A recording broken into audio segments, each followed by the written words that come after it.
오늘 오는 길에 정말 저는 겁이 났습니다. 오늘 전철이 한 구간이 없어졌어요. 1호선이. 이게 너무 열이 받아갖고 그런지 급정거를 계속 해갖고 급행한 라인이 빠지고 다른 그 다음 걸로 이어졌고요. 그 다음에 제가 타고 오던 것도 갈아타고 오던 것도 이게 방송이 계속 나오더라고요. 이제 고장이 나서 1호선에 문제가 있어서 지금 급정거를 하고 있으니 조심하라고 핸들을 꼭 잡거나 주위 물건을 잡고 있으라고 얘기하는 겁니다. 예배 시간은 다 돼가죠. 전철은 한 구간이 없어졌죠. 그 다음에 전철은 늦고 있죠. 그 가운데 또 위험하니까 주위에 뭘 잡고 있으래요. 근데 주위에 잡을 게 없어요. 제 주위에는 자매님 한 분하고 할머니 한 분이 계신데 양쪽 손을 잡을 수는 없잖아요. 겁을 먹고 아무것도 잡지 못하고 의지도 안 되는 상태에서 붙들건 하나님밖에 없어요. 기도하면서 왔습니다. 안전하게 시간 안에 설교할 수 있도록 하나님 도와주세요 하고 기도하면서 왔습니다. 그 가운데 오늘 말씀을 전하는 내용과 이제 맞닥뜨려진 부분이 있어서 생각을 하는 부분이 있었습니다. 생각하게 되는 부분이 있었는데요. 오늘 주인공은 베드로입니다. 이 베드로는 저희들이 너무나 잘 아는 그 성경 속 인물입니다. 요새 MBTI가 되게 유행하잖아요. MBTI 뭔지 아시죠? 성격 유형을 나눈 거거든요. 베드로가 성격 유형이 참 특이할 것 같아서 찾아봤습니다. 그랬더니 이미 저처럼 궁금해하는 사람이 너무나 많더라고요. 이 성경 인물별로 MBTI를 적용을 해서 한 사람 한 사람씩 무슨 성격이었을 거다, 정확하진 않겠지만 그 자료를 가지고 토대로 그걸 뽑아놓은 게 있더라고요. 베드로를 찾아보니까 ESTP랍니다.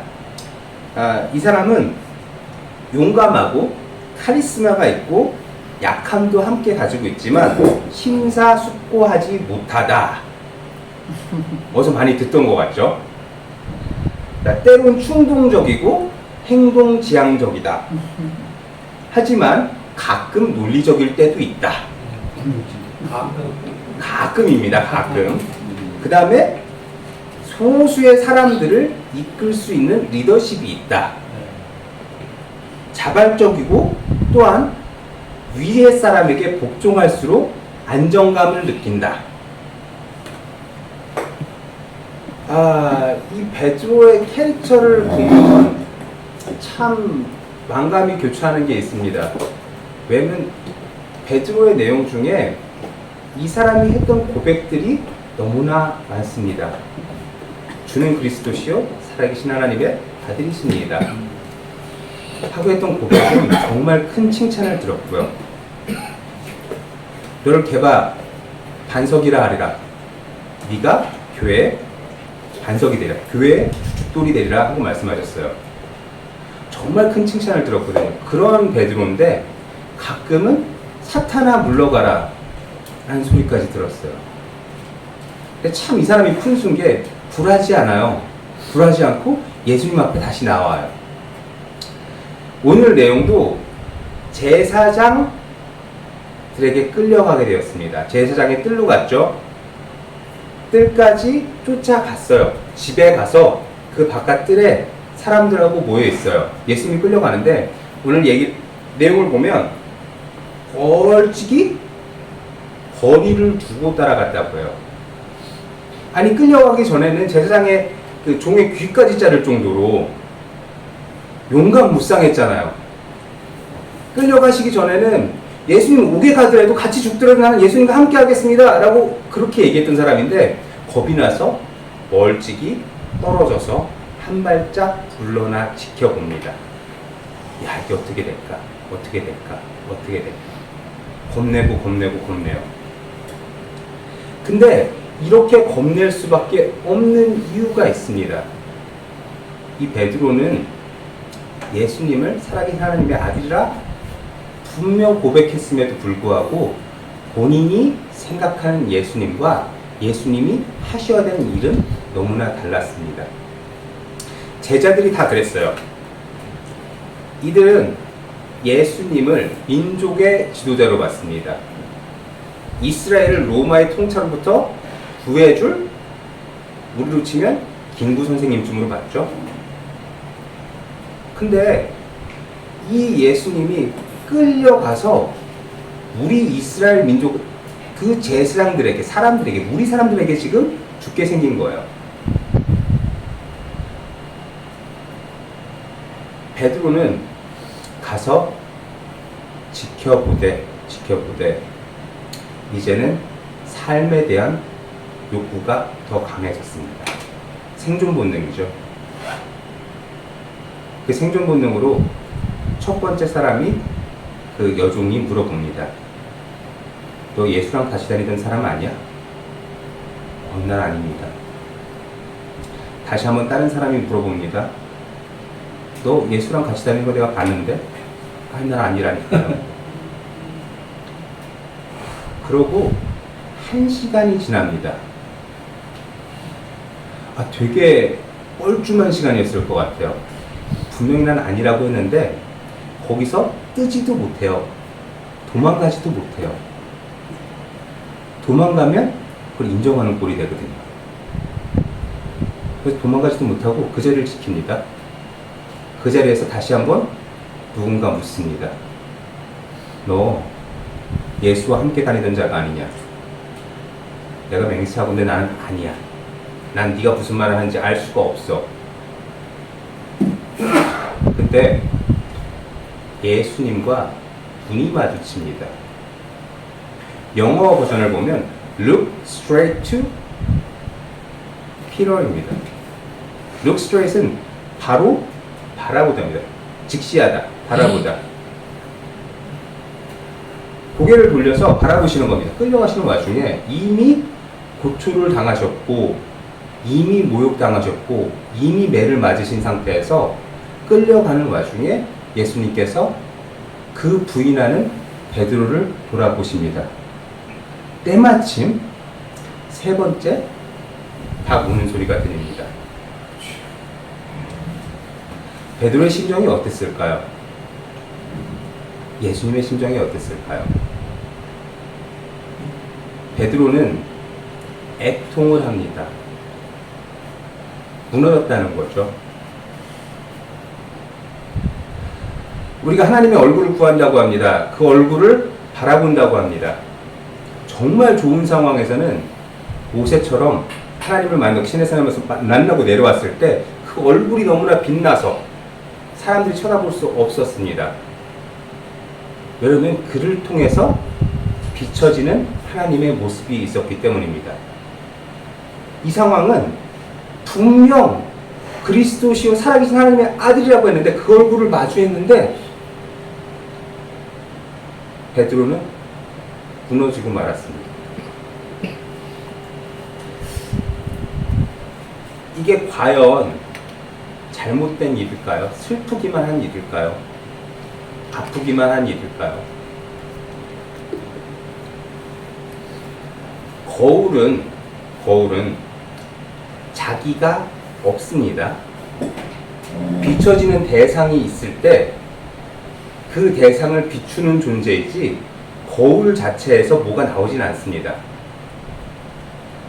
물론 저희 와이프가 들고 다니는 작은 손거울 보면은 이렇게 스티커들이 붙여 있어서 뭐가 되게 많습니다. 하지만 보통의 거울은 비춰지는 대상만 정확하게 보여줍니다. 예수님을 만났어요. 그럼 예수님만 보여줘야 됩니다. 하나님을 만났습니다. 얼굴을 마주할 때 나에게서 하나님만 비춰져야 됩니다. 내가 비춰지면 안 되죠. 근데 내가 비춰지지 않기 위해서는 나의 잘못을 알고 내가 누군지 알게 돼야 됩니다. 근데 그걸 스스로 못해요. 유명한 철학자 소크라테스는 네 자신을 알라 했는데 자기 자신을 아는 사람이 없습니다.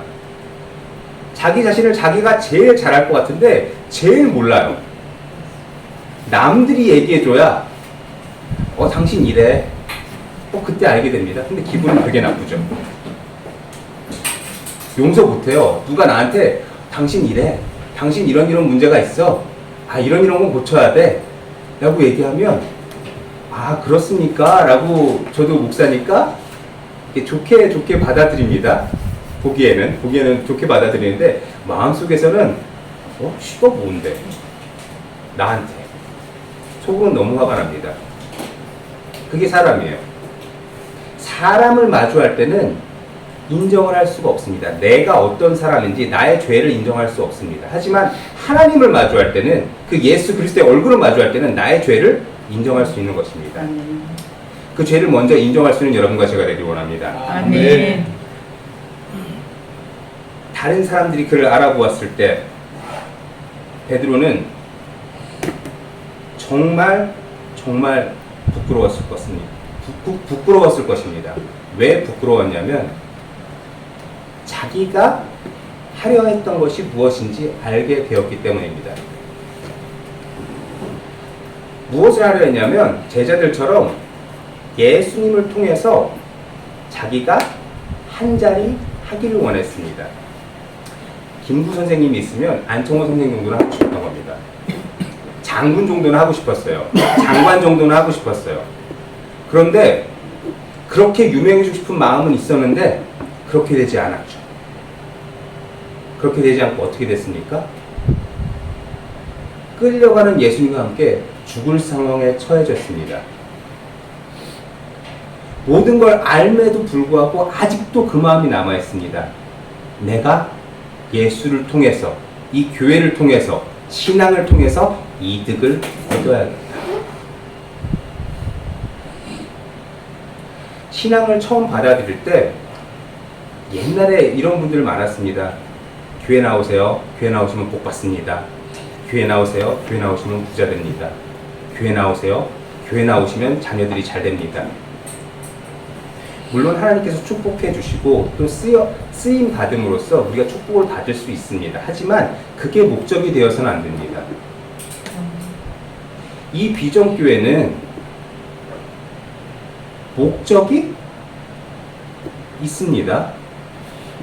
무슨 목적을 가지고 있느냐? 비즈니스를 통해서 복음을 전하려는 목적이 있습니다. 근데 이 비즈니스가 수단이 되어야지 예수를 통해서, 신앙을 통해서, 이 교회를 통해서 내 비즈니스에 이득이 되는 걸 원하면 안 된다는 것입니다. 우리는 이 복음을 가지고, 사랑을 가지고, 신앙을 가지고 전하기 위해서 비즈니스는 도구가 되어야 됩니다. 우리 신앙에, 우리 교회에 예수님보다 먼저 되는 게 있으면 안 됩니다. 다시 한번 우리도 베드로처럼 우리를 돌아봐야 합니다. 우리를 돌아보기 위해선 예수님의 얼굴을 구해야 합니다. 예수님께서 돌아서 베드로를 봤던 것처럼 우리도 예수님의 얼굴을 보아야 합니다. 단 한 번도 베드로가 예수님을 먼저 본 적은 없습니다. 제자가 되었을 때도, 처음에 불러주셨을 때도 예수님께서 오십니다. 용서하실 때도 예수님께서 오셨습니다. 제자들에게 이미 3번째 오셨을 때 베드로, 제자들 뭐하고 있었게요? 낚시하고 있었습니다. 얘기하시죠? 낚시나 하러 가자. 물고기나 낚으러 가자. 이미 예수님의 부활을 짐작하고 있는 제자들 중에 베드로가 고기를 낚으러 가자 하니 따라간 자들의 마음은 어떤 마음이었을까요? 그때까지도 내려놓지 못한 걸 수 있습니다. 학자들마다 약간씩 다른 얘기를 합니다. 갈릴리에서 만나기로 하자라는 그 내용이 있어서 순종하기 위해서 호수로 간 거다 라는 학자도 있고, 아직까지 그들이 인간적으로 원하는 걸 떨치지 못해서, 특히 예수님께서 다시 오셨을 때, 그전에는 공생하실 때 제자들과 함께 하셨습니다. 식사도 같이 하시고 잠도 같이 주무시고 모든 걸 함께 하시던 분이 호리하게 떠나세요. 얼굴만 비추시고. 근데 정확히 얼굴도 못 알아볼 정도예요. 그런 가운데 제자들의 행동은 갈릴리 호수로 길을 나그렁한 거였습니다. 그들이 떠날 때 어떤 마음으로 떠났냐? 어떤 결정을 하고 떠났냐? 학자들마다 이 의견이 분분하기 때문에 그것은 우리가 정확히 알 수는 없지만, 예수님께서 그 제자들을 보러, 특히 베드로를 보러 갈릴리 호숫가로 다시 가셨을 때 어떤 마음이셨을까? 베드로가 3번 부인했습니다. 예수님께서 그때 갈릴리 호수로 베드로를 만나러 가셨을 때가 3번째입니다. 그리고 물으세요. 베드로야, 날 사랑하니? 나를 사랑하니? 주님아, 아시잖아요. 베드로야, 나를 사랑하니? 주님 아시잖아요. 베드로야, 나를 사랑하니? 하고 3번 물어주십니다. 그가 3번 부인했던 것처럼 3번 나를 사랑하냐고 물어주십니다. 그리고 베드로의 입으로 직접 고백하게 만듭니다. 주님을 사랑합니다.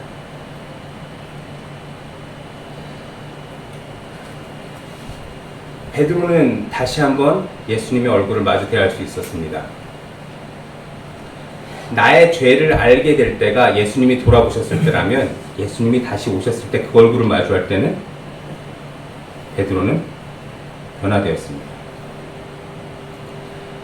이 베드로가 어디까지 변화가 되냐면, 마가의 다락방에서 성령을 받고 첫 번째로 설교한 사람이, 이 설교라는 걸 첫 번째로 한 사람이 베드로입니다.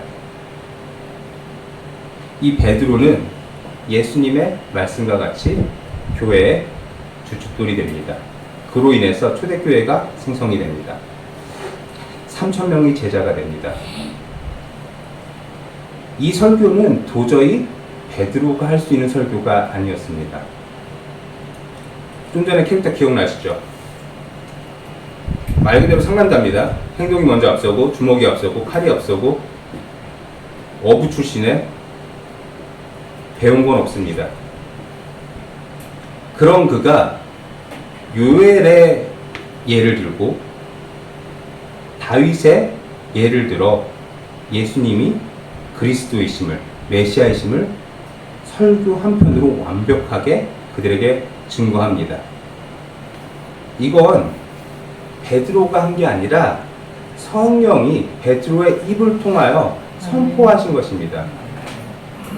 그가 예수님의 얼굴을 마주하고 완전히 내가 내려졌을 때, 그를 통해서 예수님만이 밝혀질 수 있을 준비가 됐을 때, 성령이 그를 통해서 복음을 처음으로, 제자 중에 처음으로 선포하게 된 것입니다. 아멘. 그것도 교회의 시작에서요.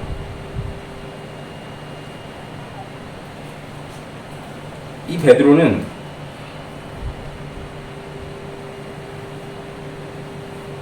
참의 눈물을 흘렸지만 또한 돌아올 수 있고 회복시켜 주심의 상징 같은 자가 되었습니다. 또한 교회의 상징이 되었죠. 캐톨릭에서는 그 교황을 베드로의 그 후계자쯤으로 얘기를 합니다. 그만큼 물론 잘못된 거지만 이 베드로가 얼마나 크게 하나님께 쓰여졌는지 우리가 알 수 있습니다. 우리 안에 베드로를 한번 돌아보시기 바랍니다. 나는 정말 주님을 사랑해서 따르고 있는지, 내가 주님의 얼굴을 구할 때, 쓰임받을 때 오늘도 주님의 사랑만을 전하려, 그 복음만을 전하려 이 자리에 있는지, 예수님은 공생애 동안에 3대 사역을 하셨습니다. 혹시 아십니까? 가르치시고, 복음을 전파하시고, 치유하셨습니다. 이 사역을 베드로가 마가의 다락방부터 시작을 합니다. 그대로 합니다. 그가 가르치고 치유하고 복음을 전파했습니다.